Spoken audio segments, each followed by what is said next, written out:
이번 대표팀 만찬은 특별한 의미를 지녔습니다. 결전을 앞두고 진행된 이 자리는 팀원 간의 화합과 단결을 다지는 중요한 순간이었습니다. 그러나 만찬 당일 이강인과 정우영을 포함한 몇몇 젊은 선수들이 저녁 식사를 별도로 조금 일찍 진행한 후 탁구를 치러 갔습니다. 그들의 탁구 대결 소리가 저녁을 먹고 있던 다른 선수들에게까지 들려왔고, 이 상황에 손흥민 주장이 개입하여 제지를 시도했습니다. 하지만 그들은 손쉽게 말을 듣지 않았고, 이에 격분한 손흥민이 이강인을 제지하려 했으나 오히려 이강인은 주먹으로 맞서 대응했습니다. 이 과정에서 다른 선수들이 둘을 분리하는 과정에서 손흥민의 손가락이 탈구되는 사고가 발생했습니다. 이 충격적인 사건은 아시안컵 준결승을 앞둔 대표팀에 큰 충격을 주었습니다. 더욱 충격적인 것은 이 사건이 언론에 알려진 것입니다. 영국의 유명 매체 더선은 한국 대표팀이 요르단과의 아시안컵 4강전을 앞두고 있던 전날 손흥민이 동료 선수와의 몸싸움 중 손가락 탈골 부상을 입었다고 보도했습니다.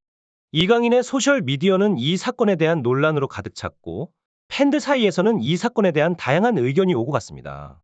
이번 충돌은 단순한 사고를 넘어 팀 내의 조화와 단결력에 대한 중요성을 다시 한번 상기시켜줍니다. 이 상황에 대해 손흥민 주장이 불편함을 표현하며 이들을 진정시키려 하다가 불의의 손가락 탈구 부상을 입었다고 합니다. 이 사건은 손흥민이 요르단과의 아시안컵 준결승전과 브라이튼과의 잉글랜드 프리미어 리그 홈 경기에서 손가락에 붕대를 감고 출전한 모습에서도 그 여파가 엿보였습니다.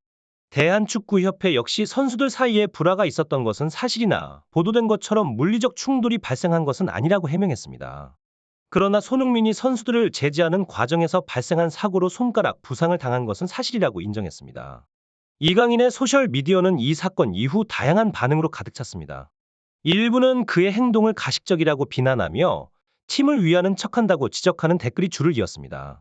한편으로는 이강인의 축구 실력을 인정하며 모든 선수가 겸손까지 갖추어야 한다는 요구는 과한 것이라고 그를 옹호하는 의견도 많았습니다. 그럼에도 불구하고 대부분의 팬들은 팀 내에 어떠한 불화도 결국은 팀 전체에 악영향을 끼친다며 이번 일로 인한 대표팀의 분열이나 악영향을 우려했습니다.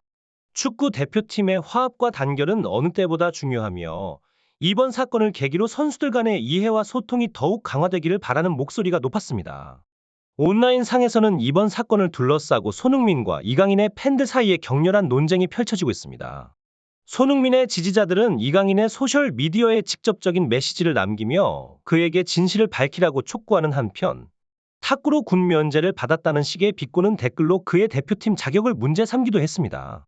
이러한 공격적인 반응은 이강인이 아직 젊고 외국 문화에서 자라온 배경을 감안할 때 인격적으로 더 성숙해질 필요가 있다는 일부 의견으로 이어졌습니다. 연령별 대표팀에서의 동료였던 조영욱과 오세훈의 발언은 이강인의 행동에 대한 더 깊은 통찰을 제공합니다. 조영욱은 이강인을 착한 동생이라고 표현하면서도 때로는 선을 넘는 행동으로 형들을 예민하게 만들기도 했다고 회상했습니다. 특히 큰 대회에서의 긴장감 속에서 이강인이 장난을 치며 형들의 예민한 상태를 자극했다고 합니다. 오세훈 역시 이강인의 축구 실력은 인정하면서도 그의 장난이 가끔은 선을 넘는다고 언급하며 이강인을 침대로 던져 응징했던 일화를 털어놓았습니다. 이강인이 울면서 인터뷰를 하는 동안 옆에서 놀리는 모습을 보고 실제로 화가 나 참았던 순간도 공유했습니다. 황태현 전 대표팀 주장은 이강인의 다른 문화 배경을 이해하려고 노력했다고 밝혔습니다. 스페인에서 성장한 이강인의 문화적 차이를 인지하고 최대한 이해하려 노력했다며 성격상 분노가 치밀 때도 있었지만 그럴 때마다 따로 불러서 이야기를 나누었다고 전했습니다.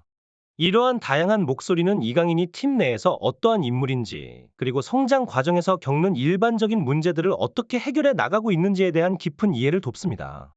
이강인 선수의 팬들은 온라인 공간에서 다양한 의견을 나누며 일각에서는 손흥민 선수의 지나친 권위주의를 지적하는 목소리도 나왔습니다. 탁구를 치러 간 것뿐인데 이를 문제 삼는 것은 과한 반응이 아니냐며 프로 선수로서의 개인 시간 활용까지 지나치게 간섭하는 것에 대한 비판이 일었습니다. 또한 일부 팬들 사이에서는 클린스만 감독이 자신에 대한 비판을 잠재우기 위해 이 사건을 언론에 유출했다는 음모론까지 제기되며 이 사건의 배후에 대한 다양한 추측이 난무했습니다. 이강인 선수가 마요르카에서 활약하던 시절 자신의 모국과 프리미어 리그의 스타인 손예에 대해 자랑스럽게 이야기했다는 에피소드는 그가 얼마나 자국 축구와 선배 선수들을 존중하는지를 보여줍니다. 실제로 아시안컵 인터뷰에서 이강인 선수는 선배들로부터 많은 것을 배우고 있으며 인간적으로 성장하고 있다고 언급한 바 있습니다.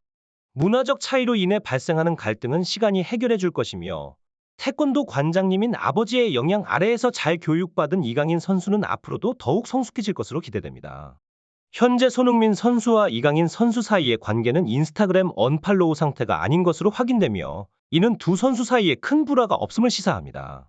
혈기왕성한 청년으로서 실수를 인정하고 사과할 줄 아는 이강인 선수의 모습에서 우리는 그의 성장 가능성을 더욱 기대하게 됩니다.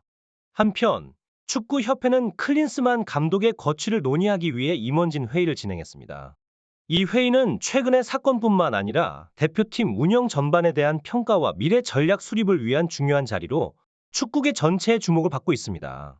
대한축구협회 임원진들 사이에서는 클린스만 감독에 대한 경질론이 힘을 얻고 있었지만 협회의 부회장 이석재는 협회장 정문규의 견해를 전하며 상황의 복잡성을 언급했습니다.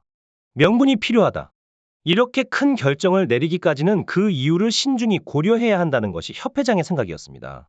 손흥민 선수와의 사건에 대해서는 이미 사과가 이뤄지고 마무리되었다고 보는 것이 협회의 입장이며 이제는 과거를 뒤돌아보는 것보다 앞으로 나아가는 것이 중요하다고 판단하고 있습니다. 디애슬레틱의 ES 부문에서 단독으로 보도한 바에 따르면 아시안컵 동안의 훈련 세션 문제를 시작으로 최근에는 감독 선임위원회의 한 관계자의 추가 폭로가 이어지며 협회 내부에 혼란이 가중되고 있습니다. 이러한 상황 속에서도 대한축구협회는 이번 주 내로 전력강화위원회를 개최하여 2023 아시안컵의 결과를 평가하고자 했습니다. 그러나 클린스만 감독은 예정된 평가 회의에 앞서 미국으로 출국해버렸고 그의 회의 참석 여부조차 불투명한 상태가 되었습니다. 이러한 불확실성 속에서도 감독이 없는 상태에서의 아시안컵성과 평가 회의 개최에 대한 논란이 일고 있습니다. 일부 위원들은 감독 없이 어떻게 평가 회의를 진행할 수 있는가? 이런 회의에 참석해야 하는 이유가 무엇인가? 라며 반발하고 있습니다. 이는 단순히 감독 개인의 문제를 넘어서 대한축구협회의 관리 체계와 대응 방식에 대한 전반적인 검토가 필요함을 시사하고 있습니다. 전력강화위원회 2017년 12월에 창설되어 국가대표팀과 연령별 대표팀의 감독 선임과 팀 운영 전략에 대한 조언을 제공하는 중요한 기관입니다. 현재는 박태하 포항 스틸러스 감독, 최윤겸 청주FC 감독 등 역량 있는 6명의 위원들로 구성되어 있지만 지난해 마이클 밀러 위원장의 취임 이후 이 기구의 활동은 사실상 형식적인 수준에 그치고 말았습니다. 위원들 사이에서는 밀러 위원장이 협회 고위층과만 소통하고 위원회의 의견이 충분히 반영되지 않는다는 불만이 터져나왔습니다. 새로운 수장 하회위원회는 감독 선임이라는 첫 번째 임무를 맡았지만 실제로 되면 회의는 단 한 차례도 열리지 않았습니다.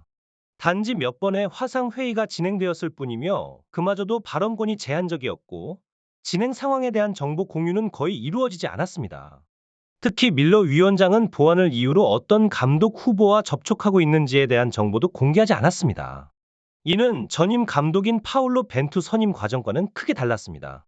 당시에는 모든 후보의 포트폴리오가 위원들에게 공개되어 활발한 토론이 이루어졌었습니다. 한 위원은 누가 후보인지도 모른 채 어떻게 의견을 제시하나라며 밀러 위원장의 비공개 정책에 대해 강하게 비판했습니다. 이러한 상황은 마치 이미 내정자가 정해져 있고 위원회의 역할은 단지 형식적인 절차를 완성하는 것으로 보인다는 인상을 주었습니다. 이런 비판적인 상황 속에서도 저희는 여러분께 더 나은 정보와 분석을 제공하기 위해 노력할 것입니다. 오늘의 내용이 여러분께 유익한 정보로 다가갔기를 바라며 앞으로도 더 많은 관심과 성원 부탁드립니다. 건강 유의하시고 다음 영상에서 뵙겠습니다. 구독과 좋아요, 댓글로 의견도 공유해주세요. 감사합니다.